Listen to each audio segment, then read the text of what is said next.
Welcome to Crummer Connections podcast series. I'm your host, JB Adams. In this series, I'm talking with Crummer alumni and inviting them to share their accomplishments, challenges, and best business advice. Today's show is brought to you by the Crummer Graduate School of Business at Rollins College. Consistently ranked as the #1 MBA in the state of Florida, the Crummer School offers a variety of educational programs to prepare you to become a global, responsible business leader. The Crummer Graduate School of Business, experience excellence. Today's guest is Natalie Hayes Schmook. She graduated from Crummer with her MBA in 2006, and her career in private wealth management started at SunTrust Bank. She went on to receive her certification as a financial planner in 2009, and she left corporate banking in 2013.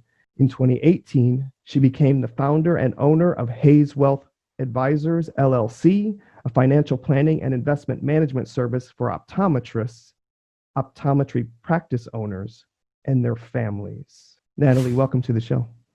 Thanks so much. I'm honored to be here. Now, in a moment, we're going to talk more about Hayes Wealth Advisors and the work that you do, but I just want to start with your relationship with the Crummer Graduate School of Business. You have continued to stay involved as an alumnus. I'm trying to, my husband and I are both alumni of Crummer. We met there, and we have made a point to try to find ways to stay involved, whether it's through career services or I help with the venture plan competition annually. So it's been neat to find ways to stay involved with the school. Something for every alumnus to think about. So Hayes Wealth Advisors is a company that you founded just 2 years ago. And you work with optometrists. Tell us how you serve them. So very simply, I do financial planning and investment management, mostly for optometric practice owners, so optometrists who own their own business. So I work with them with retirement planning and making sure risk management is in line, and helping them meet their long-term goals for themselves and their families. And do you have a certain region that you serve, or are you finding optometrists all around North America? What's your territory? Nope. As long as they're in the United States of America, I will work with them. I have clients from Hawaii all the way to Virginia Beach. All right. I have to acknowledge that this session is being taped in June of 2020, and every business person is having to adapt to the pandemic. Tell us how the pandemic has affected your business and what you did. So for my business, it actually hasn't had much of an impact. I actually conduct all of my meetings with clients the way that we're meeting right now over Zoom. So whereas a lot of advisors are struggling to find ways to communicate or stay in touch with their clients, and they feel like they can't play golf or go to their house, I'm able to do what I've always been doing, which has been really fortunate, and there's a little less of a learning curve. So that's been good. On the flip side, not a lot of people want to do retirement planning in the middle of COVID-19. So that it's been a little slower than normal, but not a complete standstill. I do want to find out, what do you love about doing wealth management with optometric practices?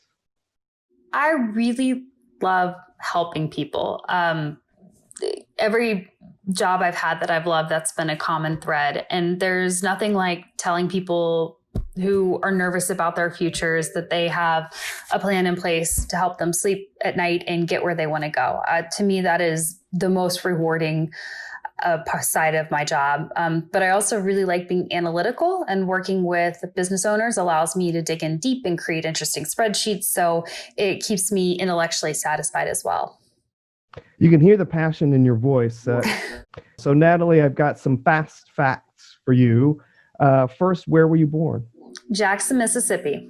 Jackson, Mississippi. Oh, and where were you raised? Jacksonville, Florida. I do want to find out, what were the business influences that shaped you as a young person growing up in Jacksonville? Probably mostly my dad. He was a serial entrepreneur, started a series of businesses. He originally was an optometrist, had his own practice in Vicksburg, Mississippi, and started a company that did postcards for optometrists and dental practices. Probably the first company did that, still around today, owned by Staples. Then moved to Florida. And ever since I was old enough to stuff an envelope or a folder packet, I worked for his businesses, labeling addresses, anything that I could do to help out and make money. So that was really impactful to be a part of that and see him design and build businesses that were ultimately quite successful. So your dad was an optometrist, but he built multiple businesses that serve other optometrists. Just curious, did your dad also get a business education, or did he just work to figure this out on his own? Nope. My dad is from a small town in Sugarlock, Mississippi, kid of a single parent mother household, went to LSU for a couple of years and didn't graduate, although he's a really big Tiger fan, went to optometry school and started his own practice. So no real world experience, but what he was really good at was finding a need and filling it. That's, if it's the voice in my head, find a need and fill it. And wasn't afraid to take risks. So that worked out really well for him. And I know your dad is a role model to you in other ways beyond just being a serial entrepreneur. Yes. So even though he worked quite hard growing up and was in his office till late at night a lot of times, he was my basketball coach. He shot horse with us outside. He came to all my running meets. He was really, in my opinion, there for me as a parent. And I think that's hard to do as a entrepreneur, but probably easier in the sense that he got to make the rules. And so if he wanted to go somewhere, he could. And that's something that in corporate America, you don't necessarily have the opportunity to do. Yeah, there's a running theme in your story in the difference between corporate America and owning your own business. So when you decided to become an entrepreneur, the values of your dad, rubbed off on you in what ways? Well, I think I didn't start my first business thinking that it would be easy. I work really hard. I'll work till, you got emails from me last night at 9:00 and that was a Sunday. So there's no time that's off limit for getting things done. But it also means that I get to carve out time for my family, which is sometimes hard to do. It means during COVID-19, I can adjust my workload and my work schedule or not market so hard so that I have the ability to take care of my kids because they're home. So it just gives you flexibility and financial flexibility as well. I can go work in the mountains if I want to. So it's that was really impactful for me growing up. And that has been a factor in my decision-making to form my own business for sure. Being an entrepreneur is sometimes a risky business. Tell us about one of the challenges that your dad faced. Well, when he turned a large aged landmark, there was a cake and it had a flag for every business he had ever started. And there were probably only 6 or 7 flags on there that were successes out of 30 or 40 flags. So not everything he did turned to gold. There were a lot of failures along the way. One of the biggest ones was he started a optometric.com back in the late 90s. I had the pleasure of working there. That was a real learning experience.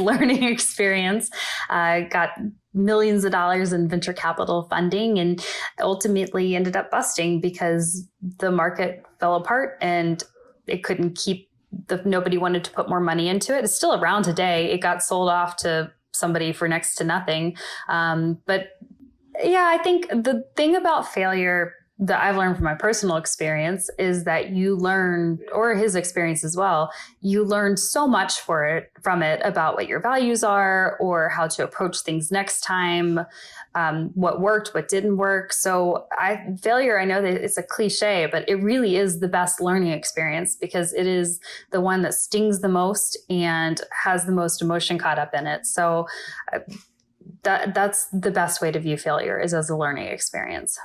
Exactly.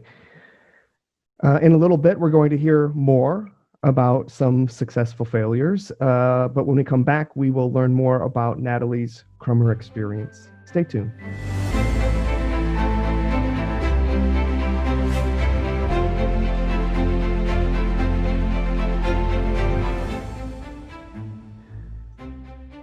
We are back with Natalie Hayes Schmook talking about her Crummer experience. Now, we do this at this point in the narrative because Natalie was an early advantage student. She attended Crummer during her bachelor's degree. And so when you were seeking a college and a degree, what was on your mind? What were you looking for? Well, I always knew I wanted a business degree because that could take me anywhere. It's hard to go from psychology to business, but from business to psychology, you probably do that. So I felt like it was the best path. I also knew I wanted to do a 3-2 program. Tremendous foresight on my part that probably didn't matter, but I figured if I graduated and went to work and wanted to have children, it would be really hard to go back and get an MBA later. Not impossible, but really hard. And I thought correctly that it would help me determine what I wanted to do with my life. One of those where I can always drop out of the 3-2 program, but you can't necessarily get in. So I always knew I wanted to do that. I love the certainty in your voice. In a moment, we're going to talk about your Crummer experience, but right now we're going to play Crummer Insider Free Association. I'm going to read you a list of prompts. Most of these are just whatever comes off the top of your head. Some of them might ask you to share an opinion. Are you ready to play? I'm ready. Okay, here's the first one. I started my Crummer education in the year 2004. I finished classes and graduated in the year 2006. There were this many students in my cohort. 40 to 50. Okay, good. My cohort was known for being interested in real estate. This back in 2006. You gave a very thoughtful answer. For our international study, we went to this place. Slovakia and Hungary. The thing that made the greatest impression on me during our international trip was... There were 2 things, and I'm going to be careful about my order here. The first one is I went on my first date with my husband, so that would be one, number one. And then the second is I went running with one of the professors because I didn't want to go running by myself in Slovakia, and he absolutely left me in his dust. I mean, I was dying at the end of that run, and I ran cross country in college, so that was quite memorable for me. And the name of that professor was? Dr. Jim Johnson. My favorite course was? Entrepreneurship. Who was the professor for that? Michael Bowers. I had him as well. My favorite professor was? Probably Dr. Johnson or Dr. Serto, one of those 2. They were all great. Natalie, thanks for playing free association with me. These are items that any Crummer student can relate to. And I think, that makes all of us approachable with this experience. Challenging, but fun learning experience. I know that you had a work experience. I don't know if it was an internship, but you had a work experience while you were in school. Was this undergraduate or graduate school? Both. Okay. I took any job I could at Rollins. I catered and filed for attorney's office and worked for the international business department. But the most meaningful thing I did is one of a Crummer alum, Thomas Powell, had me come help. He was in executive recruiting in the mortgage banking industry in the mid 2000s. So going gangbusters. And so he needed help reading resumes and filing things and looking at atlases to figure out if people lived close enough to the job that was being offered, if you can believe it. This was before MapQuest. And I started working there and had the opportunity to move up from filing to reviewing resumes to listening in on calls with candidates to actually being an executive recruiter myself, and recruited more support role positions, but also I did a full team recruit from one company to another. And it was an incredible experience to have that much responsibility when I was in college and graduate school.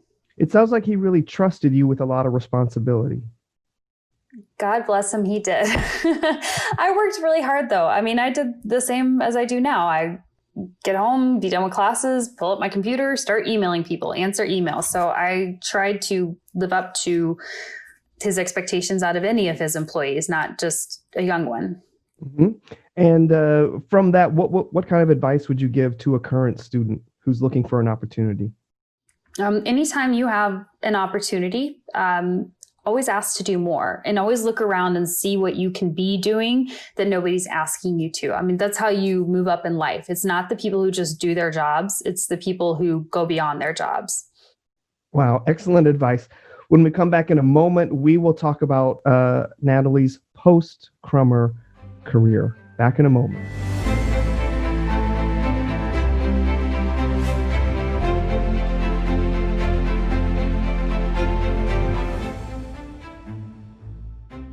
We are back with Natalie Hayes Schmook, the founder of Hayes Wealth Advisors.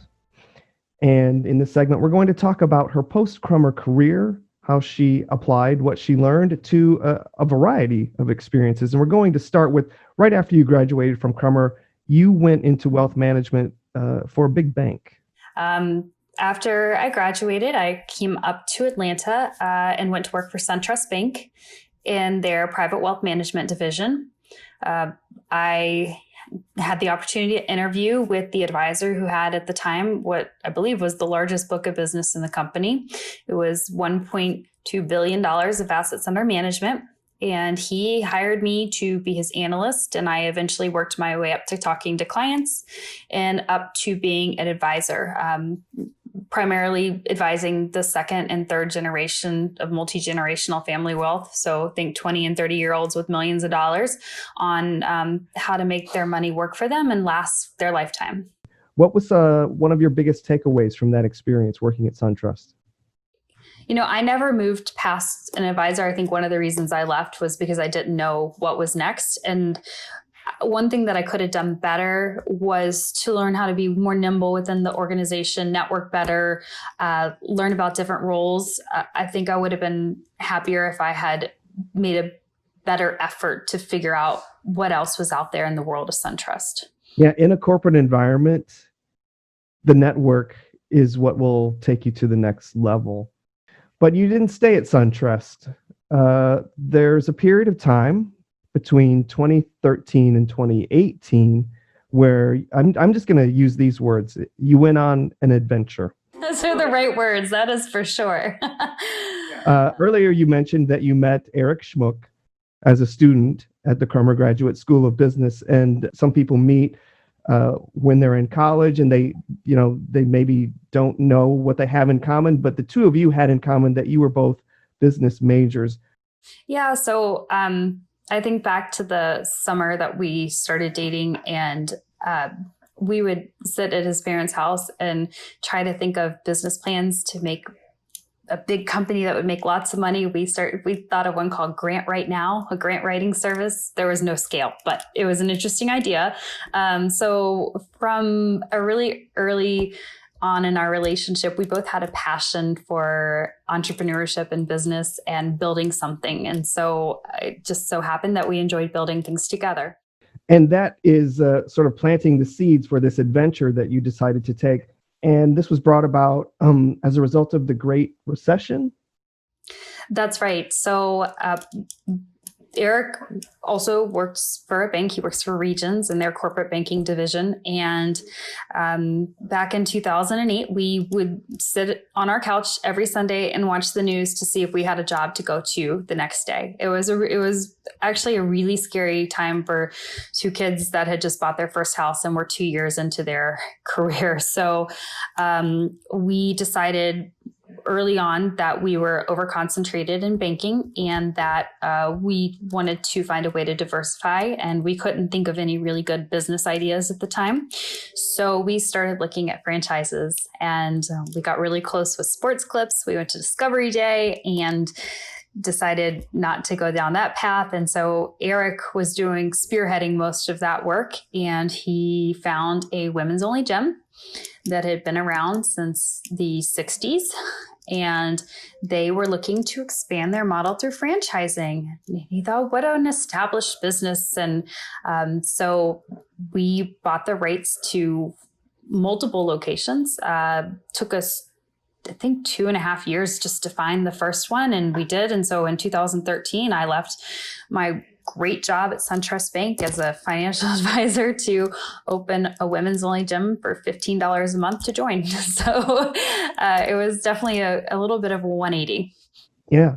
And at its peak, how many locations were you operating? Thank God, just one. It limped along for a couple of years. I was working, 60 to 80 hours a week. It was really hard. And finally, we decided, I was pregnant with our second child. I wasn't home at nights because that's when people go to the gym. And we decided that we were going to divest of what was left of it and move on. And what was your takeaway from that experience? I'm almost at a point where I can say I'm really glad I had that experience. It was very painful, actually. But the two things I learned were to always be forward looking with your business model, not backward looking. This was when Orange Theory was coming out, but we looked backward instead of forward. And then the other thing is to trust your gut and to work with people you like to work with. I think that was, my gut was not into the model or the business from the beginning, but we did it together and made the decision together. So, coulda, shoulda, woulda, but now I know. You divested from the franchise business and you had to figure out what was going to be next. What were the criteria that helped you make this decision? How did you find your way? Well, I wanted very, very badly to buy something. I looked at a mold remediation company. I looked at a Meineke. I walked away from franchises for once and for all from that. After that, I wanted very badly to buy something that was up and running that I could learn. But nothing really seemed like it was a good fit for what I was passionate about and my skill set and expertise. And my dad has been asking me to do wealth management for optometrists since I was working at SunTrust. He said, find a need and fill it. And these guys really need it. So I finally decided, you know what, this is something I can start slow. I still have young children. I can work from home, which you can see I'm doing. And I love doing it. I really do. I just like doing it on my own terms where I get to spend as much time with clients as I want to and prioritize based on what people's needs are rather than bank revenue. So so I landed right back where I started. I know you love it. And as I said earlier, you can hear the passion in your voice, but you are running the business and it's not always easy. Tell us what's hard about it. Everything. I do. I'm the chief compliance officer and I'm the marketing person and I'm the person who has to make photocopies and I do my own books and I have to do everything and that is quite hard. Yeah. And what makes it all worth it? So what really makes it all worth it is I'm not just building a business, I'm building a life. In the context of everything that we've discussed and your relationship to the Crummer Graduate School of Business, tell us, how do you think Crummer made you a different person? Crummer made me better prepared for the real world than undergraduate did. Remember, I was an EAMBA, so those go together for me. And it's also really nice to know that I have a very interesting network of alumni. I follow most of my class on Facebook, and while I'm not active friends with too many of them, I know I can pick up the phone any day and call any number of really interesting connected people and have a good conversation. Yep, it's an extended family. If there were any prospective students listening to the show today, what advice would you give to them about considering an MBA?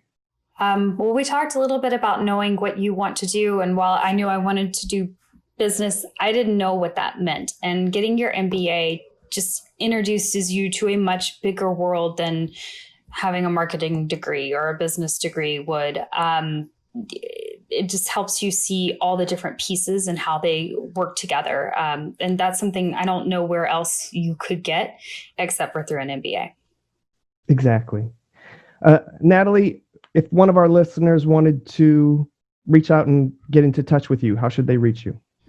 I'm on LinkedIn. Might take me a minute to answer messages, but it's Natalie Hayes Schmook.